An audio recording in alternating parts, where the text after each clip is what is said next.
Have you ever wondered how to make sense out of your messy life or how to live in peace in the middle of a stressful world? My name is Jamie Norton, and I want to welcome you to the Making Peace and Beyond podcast.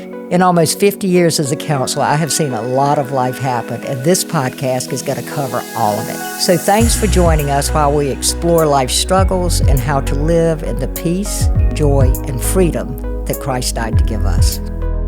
My guest today is Ginny Persons, who is a very close friend of mine and has been for a long time.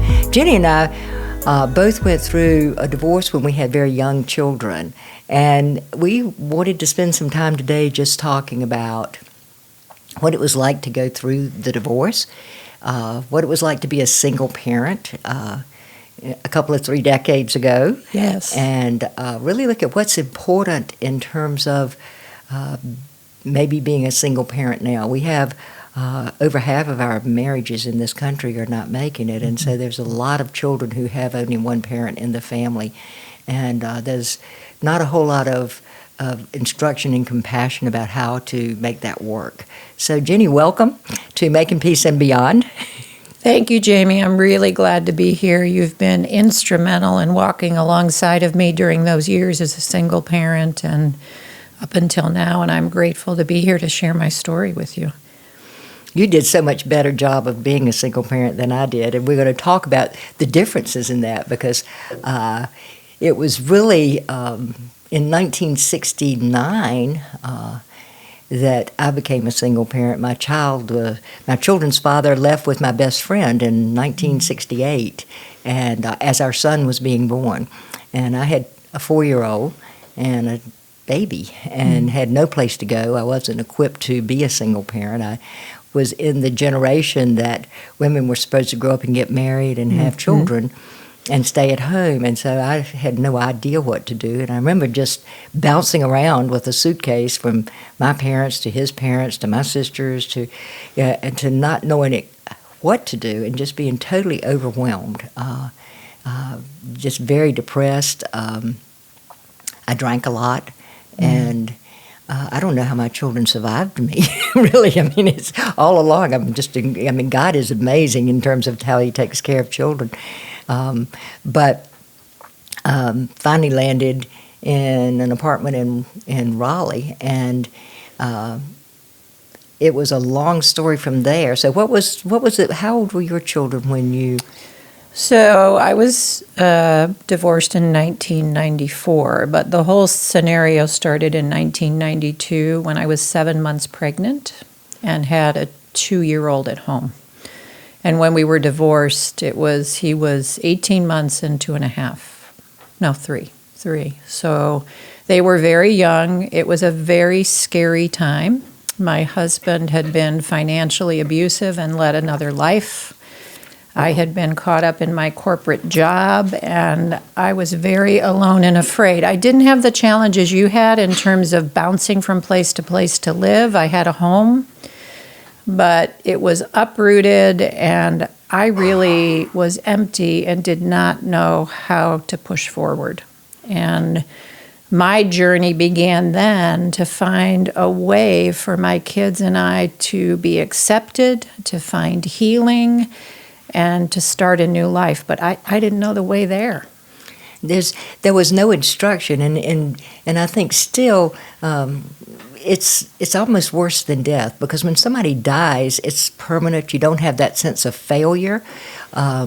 You have rituals around death. Everybody has a lot of compassion for the widow or widower when someone dies. But there's nothing for single people. Sometimes there's a lot of judgment. What did you do wrong? And I think even internally it's what did I do wrong? Why wasn't I good enough? Why did this happen to me? What do I do? And I think that's changed to some extent, but not much. You know, I would agree with you, Jamie. I ran into that same thing. Even in my story talks about finding a church that was willing to embrace me as a divorced woman with young kids, which in 1992 was difficult. And it's the church I still attend today, Grace. But there were pockets of judgment in that church. I mean, I remember times even in classes I was in that they would say, you know, children of single parents are always trouble. people who are divorced, there's something wrong, and it's challenging. And I think that judgment is still there today. I think there's this kind of Pollyanna kind of myth that there's always a way to work it out. And in fact, God can heal if both people show up for the healing in a real way. But I've seen churches tell women who are being abused or whose children are being abused, go back and love your husband. Wear a negligee when he comes home. I mean, Yes. there's so many just simple kind of thoughts and comments about what's working, and sometimes it's just not possible. And sometimes, like in my situation, he left and did not pay child support. He paid for a little while and then stopped. In those days, it was really even more difficult because I couldn't even get a credit card. Women had to have a male cosigner to get a credit card. Wow. And that was bizarre. I was working for a bank before I went to graduate school, and I couldn't get a credit card through the bank. I said, I do thousands of dollars worth of your money every day. But it was just a very difficult time, and I ended up somehow going to graduate school as a single parent. And I think as I work with people today, I don't know how that happened. I mean, it was God, because I had no child support. I had a part-time job and went to graduate school, and I think I probably totally neglected my children at some level, but I remember just trying to do all of it and how hard that is. And I, unlike you, did not seek out a church. I did try to go back to church because I grew up in the church, and I kept trying to go back to church, but mine was in the late 60s, and there was not a whole lot of divorce going on, and so there was nothing there for single parents. And besides that, I moved a lot, and one of the things that took me a long time to really see is how detrimental it was for my children, that not only did they had no stability, because I moved every time they would get settled. I drank. I paraded men in and out. I think I was looking for the guy, and but it was really obvious. You were mentioning about how people are prejudiced about single parents, and really non-compassionate of how very hard it is. When you're a single parent of a young child, you can't run out and get milk at night without waking your child up. Right. It's what was it like for you? My story's a little bit different. I had a corporate job, so I was secure in being able to provide for my kids. But as I said before, it was a really lonely path, and I did not know where to go. I will say that I initially did some of the things you did in terms of finding a couple of relationships with men to see if that would numb the pain of the divorce, and maybe I could bring somebody else in to help me raise my kids. But that didn't work, and that's where the journey into the church really helped me, because I found people who would come around me even though I was in the midst of this mess, and they came around my kids, and they loved on us. And while there were pockets of judgment, they weren't everywhere. And I think that's true in life. We need to find our people, our community, and I found my people in the church. And it is amazing to me how I got through that pain, and then on the other side, I was able even to minister to single parents. Yeah, when I met you, you had a thriving single parent ministry going on, and it was amazing. And I was just amazed that we had divorce care, we had single parent ministry, and we embraced and came around single parents for the most part. There's always going to be a judgment. There's always going to be. We were talking earlier, and I said, when my children went out to play with other children and they all got dirty, their children were out playing. My children were uncared for. Right. People would use the term broken family, and I remember, when I became a counselor and I would go to professional training, I would stand up in meetings, and when somebody used the term broken family, and I would say, wait just a minute, I'm a single parent family. I know families that have two parents at home that are much more broken than mine. Well, that is so true. And one of the things that we would help shepherd other single parents in is to believe that they are a family. They are not broken. They can thrive, they can survive, they can heal. And the other piece I want to just point out is I think in single parent ministry, we came alongside the kids. So I think often what happens is you come alongside the parent, which is important, and there's pain there from the divorce. But the kids, they're the innocent victims. And kids who've gone through that and walk that road can so easily believe, I'm the problem. I'm the reason this happened. Mommy and Daddy don't love me. I got in the way. And so it's really important as you come alongside a single parent to also embrace their kids and show their kids love and speak truth to the kids, because there's those underlying messages that they can carry with them that aren't theirs to carry. I think one of the things that you mentioned is very important. I think there's two basic things that children need to be told if their parents are going to separate. One of those is that they are not responsible. Yes. They're not responsible for the separation. And the other is that you're not leaving them, that you are still going to be their parent. And all too often, parents do leave their children. I mean, there was a time when only about a quarter of fathers were paying child support because it wasn't enforced. And I was one of those parents that did not receive it. But I remember when my son was in first or second grade, he made up a father. I mean, and he took everything that he had ever heard about his father and made up a father. And the teacher called me and said that this was going on. But he was an incredible man. I mean, it was a Superman dad, that he made up. But I remember on holidays and birthdays, both of my children waiting for the phone to ring. Yeah.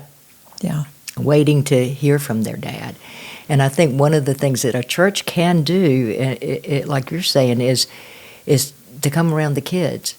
If a little boy doesn't have a role model man, then he doesn't know how to become a man. A woman can't raise a man easily. It's to have strong community around them that lets them know that they're special and they're precious, and that they're not different. Right. And I would wholeheartedly agree with that. My situation was different. My husband, or ex-husband now, was still involved in their lives, but his values were so very, very different from what I believed. And so I also worked to get my kids exposed to men who carried the same values that I did. But the other thing I'm going to say is I was at one point given the opportunity to move my kids away to another state. And I chose to stay in Cleveland so that they could still see their dad and have a relationship with their dad. So I also think it is important, is not, if the other partner is around, not to deny your kids the opportunity for that relationship. I think for me, the anguish came when my son, he was 4, and his dad would pick him up and then drop him off, and he was so distraught when his dad dropped him off that he would try to run out the door after the car, and I would have to restrain him. And as much as I didn't like the man who had done all of these things in our marriage, I realized that for my kids, even if he wasn't ideal, that relationship was important. And so I didn't fight it. I think one of the saddest things I see in people who are separating is that children become the weapon that they use against each other. Yes. And the anger is funneled through the child, and the child is deprived of having the right to love both parents. And all children love both parents. I mean, regardless of how bad it was, they want that relationship with the other parent. And if they're made to feel shame or guilt because they desire to see the other parent or because they're happy about the other parent, and it's really, really sad for them to have to make choice.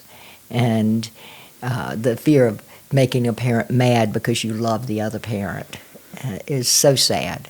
It's very sad, and kids take it on so easily. One of the things that I said I would not do, and I was certainly not perfect in this because I'm a human being like everybody else, is that I would not talk disparagingly about my ex-husband in front of my kids, and that I would be patient and allow them on their own with, guiding from me to learn who is their father.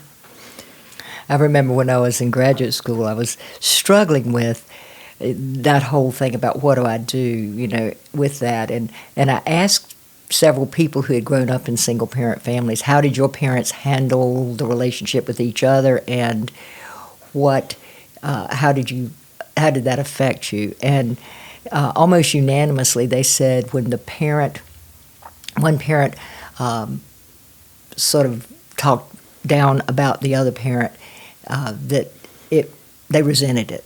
Mm-hmm. But if they were left to have that relationship, yep, ultimately they would come up with the truth about who that parent was, and very often it would validate, something. But it's really interesting how children do.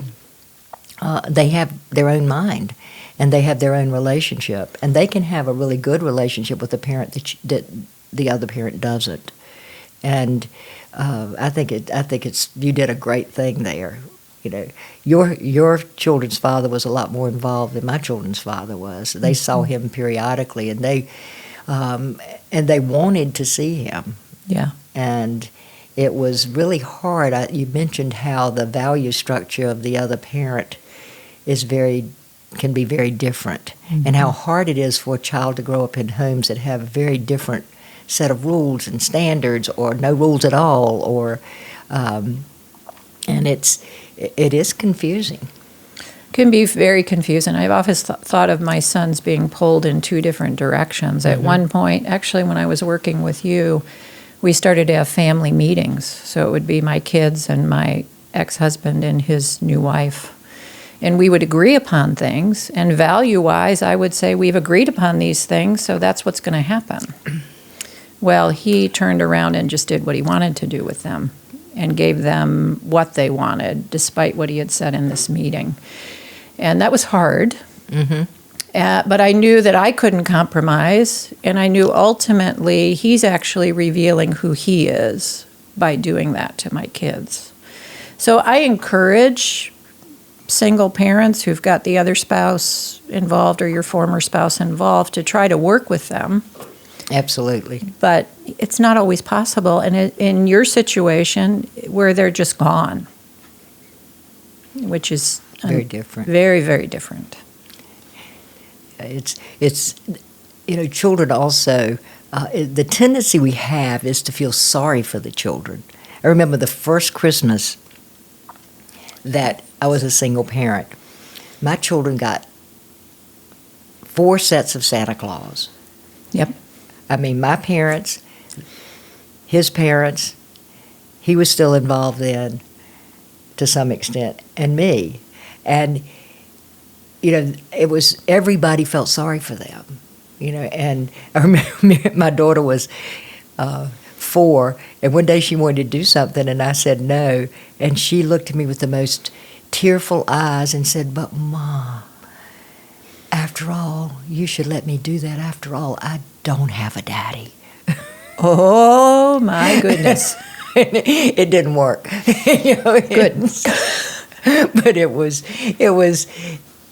it doesn't take children long to know if people feel sorry for them. And pity is the worst possible thing, because pity is always condescending. It says you're not as good.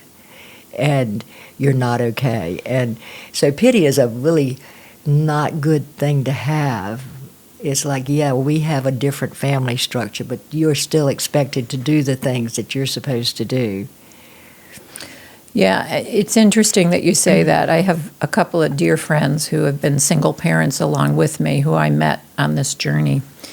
And one of them and I were talking about the fact that we actually, as single moms, felt so guilty ourselves for the circumstances and the fact that the dads who were around were either not there or not what we would want them to be, that we just gave our kids too much. You try to overcompensate. You overcompensate. And so today we say to ourselves, well, why do our kids see us in the way that they do? Like, you know, mom's there for everything. She'll do anything for me. I don't even have to ask. And, you know, as I look back, it's because I overcompensated. It's one of the lessons I learned on that journey, and I tell other single moms, don't do that. They need the structure and the discipline that, as every other child needs.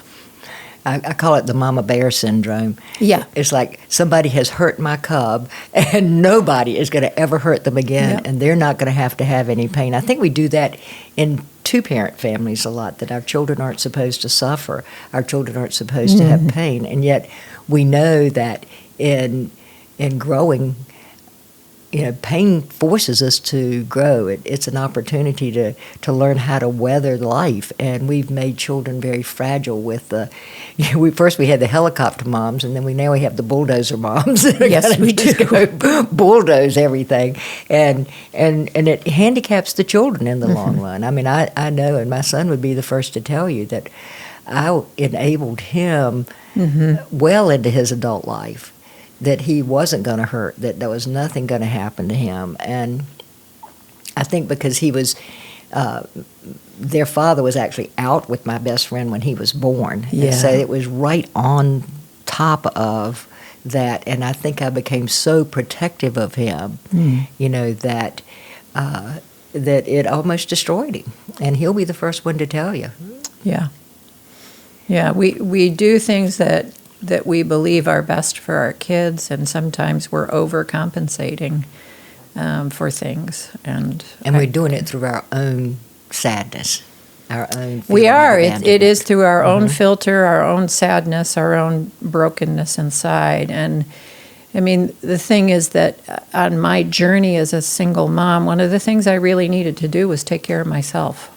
So I went to counseling, and I looked at what was it that I contributed to this relationship. And for me, it's what the Lord used to draw me into a relationship with Him. But there's healing there that we need to take hold of on that journey. We need to take hold of it for our kids as well. And I always have said to single parents, you need to take care of yourself. Because it's easy to give everything you have to your kids, but you've got to take care of yourself. It's probably one of the more common things we see in single parent families, that women and men often don't take care of themselves, or they and then the children grow up, and it's hard for the children to leave.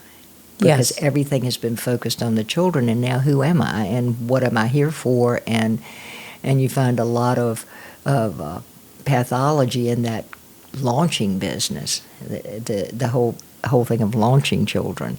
You know, that we're really just glorified babysitters, whether we're single or married. Yeah. It's like in 18 years they're supposed to get out the door.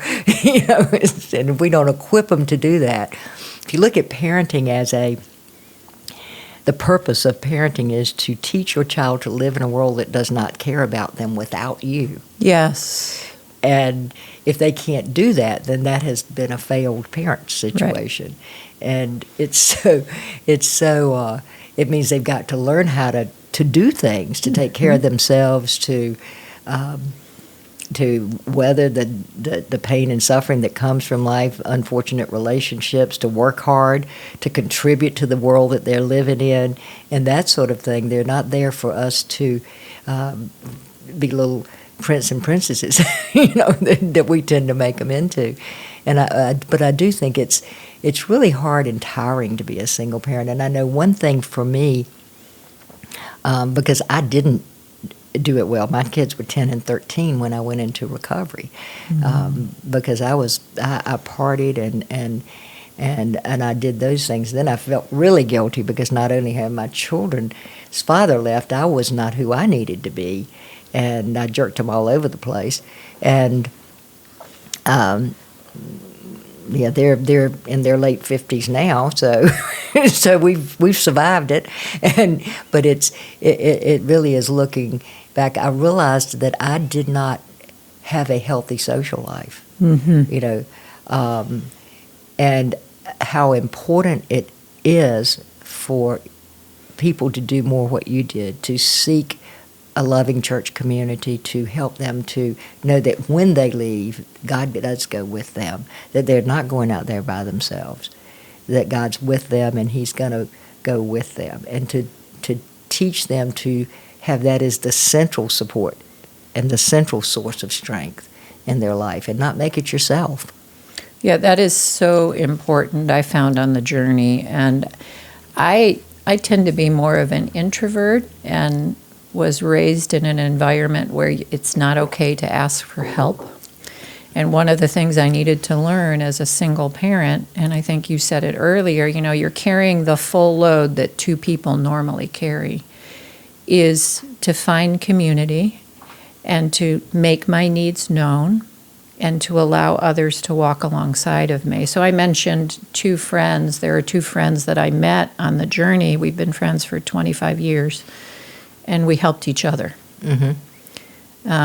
walk that together with our kids. And you're still friends. We're still friends, very, very good friends, actually. Yeah, and that makes it easier for everyone. It's easier for your sons to leave. It's easier for you to have a life after they leave. There is life after children, it turns out. There is, although I will say as a single mom, I had a lot of focus on my kids. I chose not to date or pursue another relationship while I was raising them because I felt like there was enough noise and enough other things around that I wanted to focus on for them. And so when they left, I felt like my right arm was torn off. Yeah. And yeah, that's another story for another time. But yeah, it is. I think it's a little bit more traumatic when you're a single. I remember when my daughter got married, it was such a good marriage. I was so happy for her because the man she married is amazing, and it was a good summer. She was home from college and home from working. She was a teacher. And she was really excited, and we went through all of the wedding preparations and the parties and everything else. And I was, and we had the wedding, and we had this beautiful reception, and then they got in the car and rode off without me. Mm-hmm. And I remember just feeling very left behind, like, oh my, and she's going to go into her family now. And it was very, very physical almost. Yeah, like a physical reaction to that, because that's a huge transition. Mm-hmm. It is for two-parent families as well, but for single parents in particular, it's even harder. I mean, it's hard enough when they leave to go to college, but when they leave to get married, it is the done deal. Mm-hmm. You are no longer the most important person in their life. No. That's a big transition in itself. My sons are 34 and 31, and still some days it's hard to acknowledge that I'm not the most important person in their lives. But I do think you did such a good work with helping our church embrace the single parent. And it's so important that that people hear that, how important it is to embrace the single parent, how important it is to come around the children, to give them a sense of normalcy, a sense of family, especially if there's no family around, no biological family around, to be able to have a place that is theirs, to have a community that they can rest in and abide in, and a God that can hold them, and a Father who loves them and will not leave them, will not forsake them, and to make the church the center of that life. I think your decision to not date was really a good one. Wasn't an easy one, but I think in the long run it was a good one for my kids and for me. It gave me the time to heal. It gave me the time to grow in my faith in God and see how He could hold me up and provide along the way for the needs that we had. And one of the things that you have said about the church embracing is so critical. I think it's really easy, and I say it's easy for me in my life. I have my box, right? I live in my box. And it's hard sometimes for me to step outside and look at the box of another person. Mm-hmm. And I would encourage people who don't understand divorce or single parenthood to put yourself outside the box and think about what that must be like. And what kinds of needs might that family have for you to, or that single parent have for you to come alongside them? And, that's part of the community and the church overall. Yeah, things like that people don't think of, like holidays. Yes. If there's no family to go to, then sometimes that can be the most. I remember the first Christmas I decided I'm going to stay at home. We're going to have Christmas at home.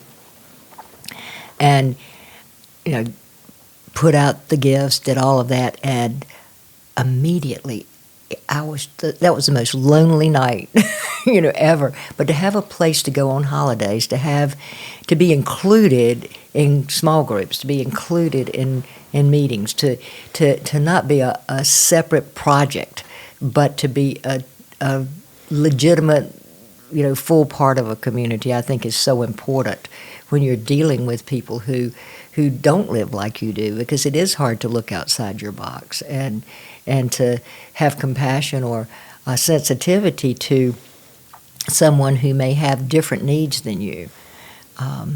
So I really appreciate you. I mean, we've walked a long time together through a lot of stuff. My grandchildren were the same age as your sons. Yes. And so it was, it's been, we've gone through a lot of stuff. So I really am so glad you're here and just happy to be your friend. And thank you. Yeah, I appreciate you too, Jamie. Thank you for walking alongside me. You're part of that tribe that's been with me along the way. Thank you so much for joining us today. If you enjoyed this conversation, please like and subscribe, leave a review, tell your friends, and join us on all of our social media channels. Thanks again, and God bless you.